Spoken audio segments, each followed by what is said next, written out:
How's everybody?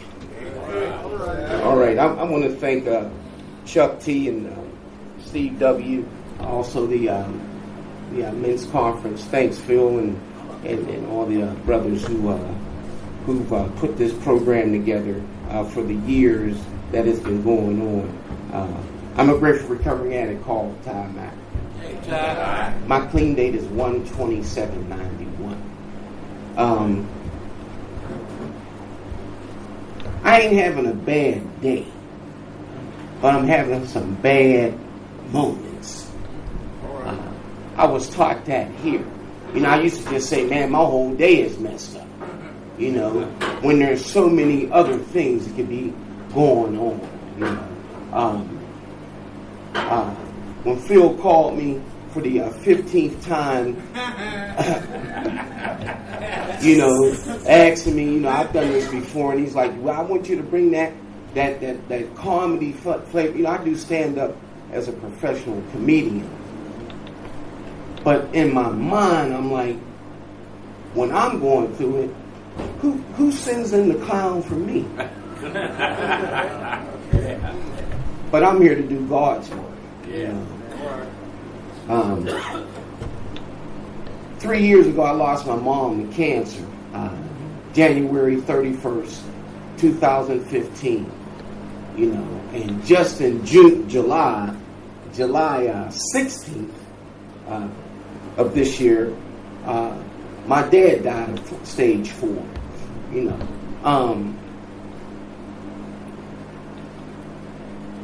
I want to thank God in this program, man, that no matter what I've gone through in my years here, somebody already experienced it.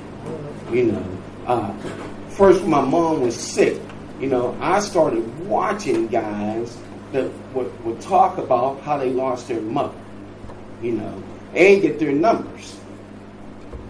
The guys that talk about they lost their dad or both parents, children, you know, significant others, and you know, so I know, like, you know, life goes on. You know, my dad's not in that pain that he was suffering, but for a lot of you guys who don't know, I'm born and raised in the Homewood Brutchen area. You know, we have a jitney station. It's Max Car Service, and it is 99.9% of my addiction. You know, I don't know what jitney stations you might know, but our jitney station was like Harlem Nights. You know, you could get anything, redhead Chinese baby if you wanted one at the jitney station. You know, the jitney station, and you know, and like my dad made it understood if you wanted something, you better get your butt up the jitney station. You know, it could be from sweeping floors, washing cars, running to the store, and we did a little bit of everything. We shot dice, they played cards, a little bit of prostitution. You know, I had so many aunts. You know, Aunt Peaches, and I'm like, you're not really my aunt. I just like putting my head in your big ass titties. You know, you're not my aunt. You know, but that's how they were introduced to me. You know.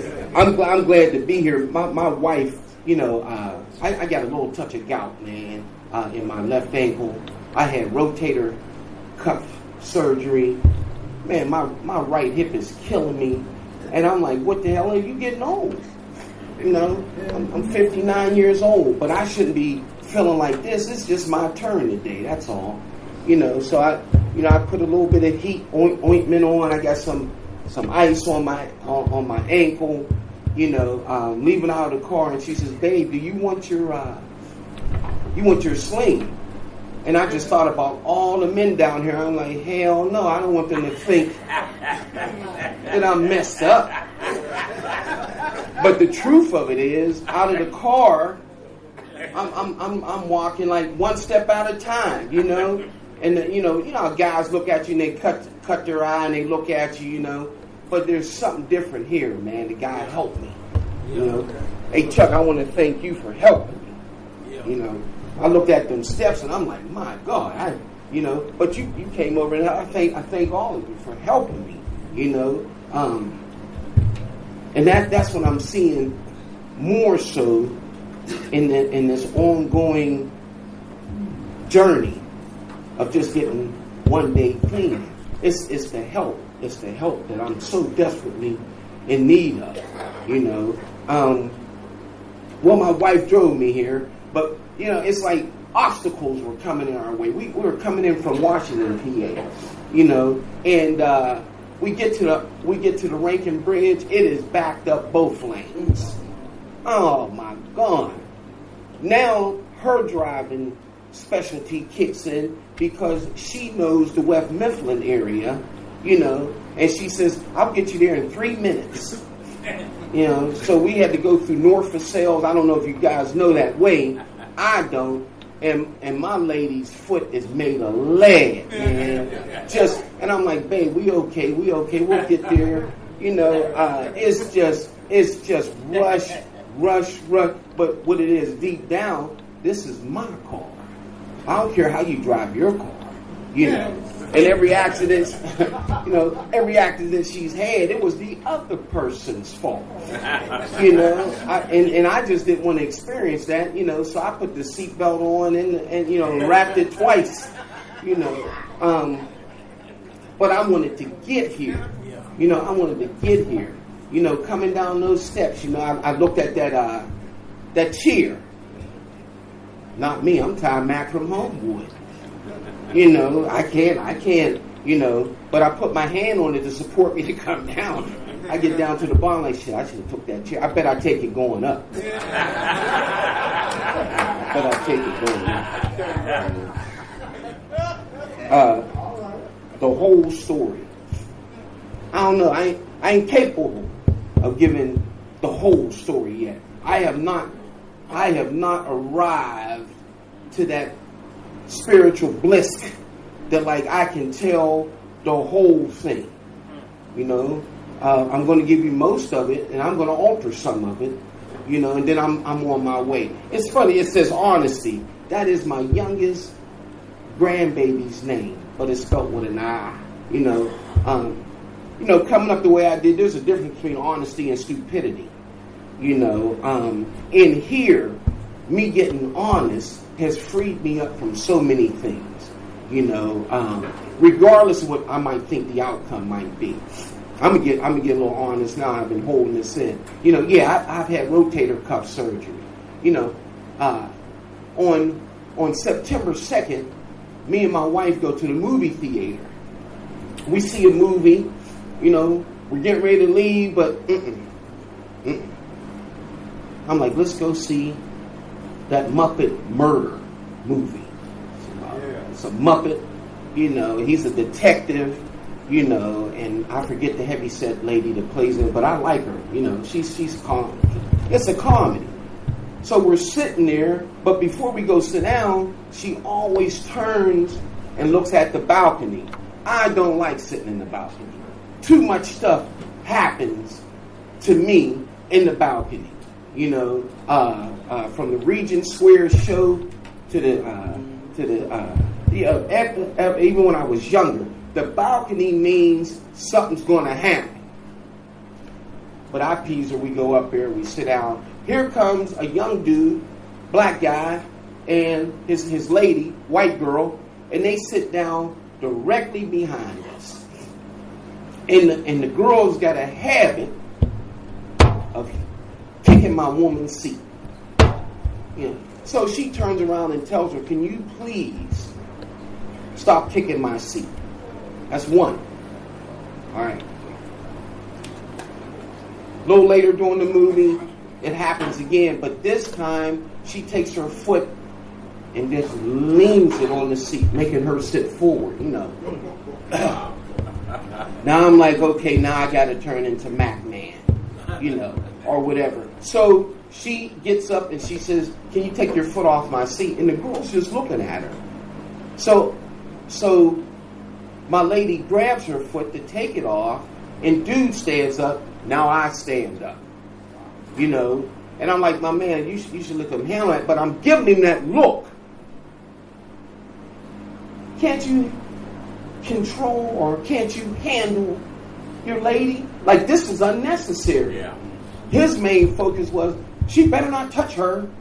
She better not touch her, you know. And yeah, all the spiritual stuff could have kicked in. Yeah. Well, Ty Mac, why don't you and your lady just go to another seat? No. You know.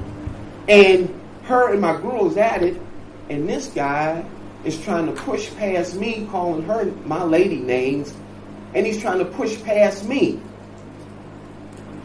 Where every principle, step, tradition, slogan went on a shelf, and I grabbed this guy and I throw him back into the seat, and me and him start fighting or whatever. And he's still talking about she's a bee and all this here stuff. I'm like, yeah, okay, all right. That's going to get you something. So staff comes and they're saying the same thing. You know, when situations arise like this at the theater, it's best that you come get management. And I'm telling God, you know, I ain't have time to go get no management. You know, my wife is in a fight. I don't have time. But this is his spiel. This is his management spiel. You know, and he continues saying, it's okay, enough talking. And this guy is still disrespecting my woman.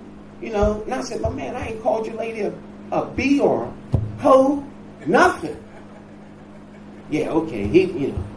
So they escort us down off the balcony, that flat area where the regular, normal people sit at. You know.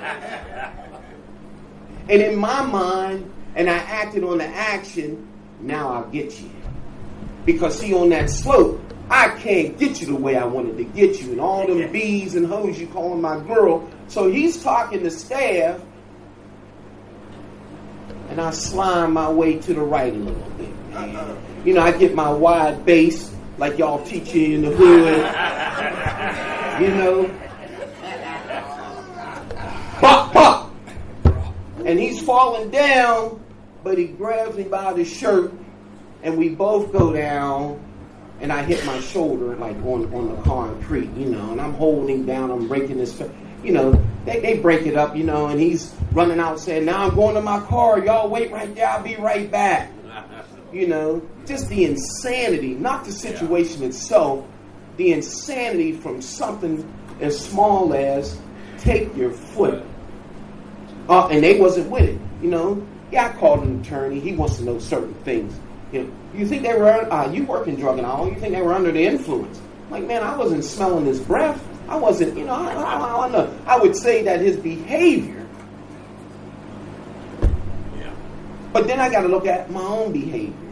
Honestly, what would it have done for me to tell my lady, come on, let's go down here and sit. But I think of that now. It don't kick in, you know, right off the bat. I tell you what will kick in the next time we go that shit. I'm not sitting in the balcony. You know, I don't care if there's kids up there. I'm not sitting in the balcony, man. It just this recovery, this journey continues to help me in areas like I'm listening to the radio yesterday. They played "Call Me" by Al Green. That was my mom's song. Al Green was her, you know, that was her man, you know. And right after that, they played, the Dales, Stay, in my court. And that was my dad, so I could still see him at home trying to imitate them mugs. You know, he had a process and all that back, you know, as a kid, you know. But that made me pull over, you know. She's like, what's wrong, babe? I said, nothing's wrong. I'm just having a moment, you know. And I guess that's going to continue. That's going to continue. But thank God, I can pull some of you guys over to the side. I can call different guys at night. I thank you, Kurt. You know, Nate, Chuck. You know. Charles told me when I had the surgery, he says, I said, I'm getting ready to have rotator cuff surgery. He said, it's cuff, man, cuff. I'm saying cup, like we drink out of a cup. So he said the same thing that the surgeon's assistant told me. You know, I wanted to know, well, is it uncomfortable? She says, no, it's painful. And I'm like, damn, she actually, you know, and Charles co-signs it. He said, yeah, it's painful, you know. It is painful. You know, I haven't started physical therapy yet, but I'm running into other people who've had it too. You know, so I'm doing my little punk ass exercises at home where I rotate my shoulder and all this sort of stuff. I'm getting out the shower yesterday, and I reached for the handle, and the handle gave way, man. You know, and I'm like, oh, you know, I'm falling, man, I'm falling. But I had enough sense. I put my head and mostly the back of my neck area up against the wall, you know. And I'm like, okay, you didn't take a spill, you know. And I turned and I grabbed the door itself, and I recovered from it, you know. But I'm thinking to myself, man, what if I would have fell, you know? That projection of are we going back to the hospital, or do they want to operate again? Because that seems like that's all that's happening to me, man. Operation. That I put them on hold, man. They want to go back in my back. Look, 3 back surgeries is enough. You know, I think they make stuff up. You know, you have fusion at your L3, 4, and 5. Now we got to go 6, 7, 8. You know. So I said, well, if you keep that up, I couldn't turn my neck. He says, yeah, that's but no. So there's other alternatives. 10 units that sends electrical pulse back to me, you know. I'm waiting to hear about that, you know. I have to do something different, man. I have to do something different. Medication. I'm not going to get too much into the medication thing, but I ain't a big one on taking medication, you know. So I went out and brought some extra strength Tylenol, you know, and she's having a fit. You gotta take that, you know. I said, I don't want to take it, you know. You need to take it. So I said, okay, give it to me. I already know. She goes up on the dresser, she's looking for it. I already flushed it, man. You know, I can't, you know. One reason, when I had the surgery, it backs me up. You know what I mean? I found myself at the ER. You know, man, you ain't been violated until they give you an enema. You know, I felt like 2 cents, man. You know, and she's like, hold it in as long as you can. You know, that was about 5 seconds. You know? So I don't know, man. I want to thank you guys for having the willingness to or the insight to call upon me, Phil. I thank you. I didn't come up here with a lot of ha-ha, he-he this time. But I'll leave you guys with this. There's a little boy. He's got a wagon. He's going down the street. And in this wagon, he got a bunch of duct tape. And there's an old guy on the porch. He sees this little boy with the wagon and all this duct tape. And he said, hey, little boy, where you going with all that duct tape? And the little boy said, I'm going to catch me some ducks. Get the hell out. You can't catch no ducks with ducks. 5 minutes later, the little boy come with the wagon that's filled up with ducks. 10 minutes go by, the little boy comes by. He's got chicken wire. Nothing but chicken wire in the wagon. Hey, where you going? All that chicken wire. He said, I'm going to catch me some chickens. 10 minutes later, he come down, the wagon's full of chickens. So an hour goes by, the little boy comes by. His wagon is full with pussy willows. The old guy said, hey, let me go with you. I'm going with you. Thank y'all. God bless you.